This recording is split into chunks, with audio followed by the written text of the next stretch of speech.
Gamaatiin gaafa yeroo jalqabaatiif wal argu nagaa wal gaafata waan ta'eef akkam jirtu nagaa keessanii qe'een nagaadhaa maatiin nagaadhaa ummanni keenya nagaa jaallata. Ummanni keenya kadhaasaa keessatti kan nagaan na bulchite nagaan na oolchi osoo hin jedhin manaan ba'u. Galgala hojii isaa raawwatee gaafa deebi'us kan nagaan na oolchite nagaan na bulcheedha. Galata galatatee rafa. Isa duwwaa garuu miti.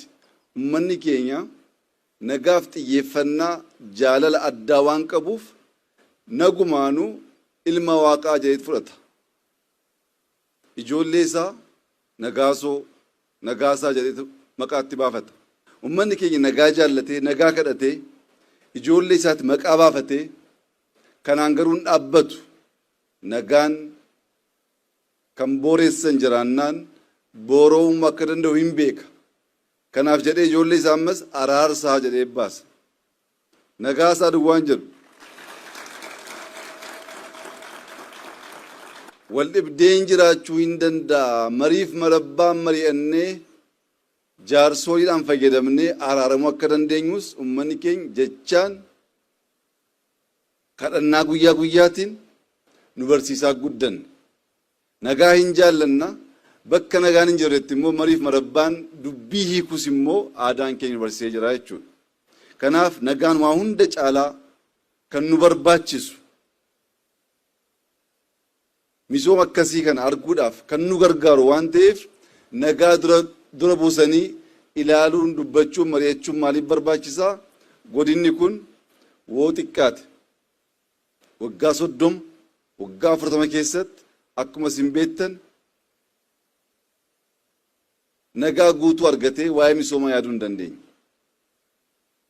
Bara ijoollummaa keenya irraa kaasnee naannoon kun al tokko boqochaa rakkoo keessa galaa al tokko boqochaa rakkoo keessa galaa gara misoomaatti xiyyeeffatee hojii keessa galuu hin dandeenye.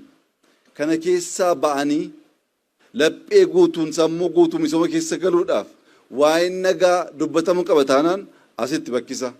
Maaliif waa'een nagaa dubbii ijoo taa'oo jettan ummanni keenya arbaa.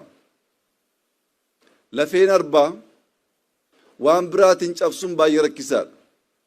Lafee arbaa cabsuuf namoonni arba cabsuu barbaadan jalqaba lafee arbaa biraa barbaadu. Lafee arbaatiin cabsu. Lafeen cabne kana cabsuuf lafee keenya fayyadamuun dirqama waan ta'eef bara baraan rakkoon naannoo keenyatti uummata keenyatti mudachaa ummanni keenya uumama kenname irraa fayyadamee misoomuu jijjiiramuu soo qabu bara baraan waa'ee naannoo kanaa gaafa yaanu dubbiin nageenyaa dubbiin ba'anii galu dubbiin yaadanii hojjechuu rakkoo ta'ee tureera. Ummanni keenya baritti dammaquu qabu amma natti fakkaatan maaliif weettan saawwa rakkoo keessa galte kan albeen natti fiigeef kan hordaan natti fiige argee jette. Rakkoo keessa jiru jedhanii warra albeen nutti fiigaa jiran kan maal barbaada akka jiran hubatanii akkuma abbootiin keenya barsiisan mariif marabbaan dubbii hiikanii nu gahaa misooma nu wayyaa carraa arganne kana balleessuu hin qabnu wal mancaasuu wal ajjeesuu wal xiqqeessuu wal cabsuu nu gahaa jennee dhaabbachuu hin dandeenyu taanaan coobna argaa jirru kun galaana ta'uu hin danda'u. Kun jalqabbiidha. Ummanni keenya misooma baay'ee hawwaa baay'ee barbaada. Jalqabbiin kun coobni kun galaana ta'ee misooma guddaa fiduu akka danda'uuf nagaan keenya bakka nagaan booreetti immoo mariif marabbaan mari'atanii araaraan dubbii hiikuun aadaa keenya waan ta'eef irra deebinee isa xiyyeeffannee mari'annee kallattii kaa'uun baay'ee murteessaa natti fakkaata.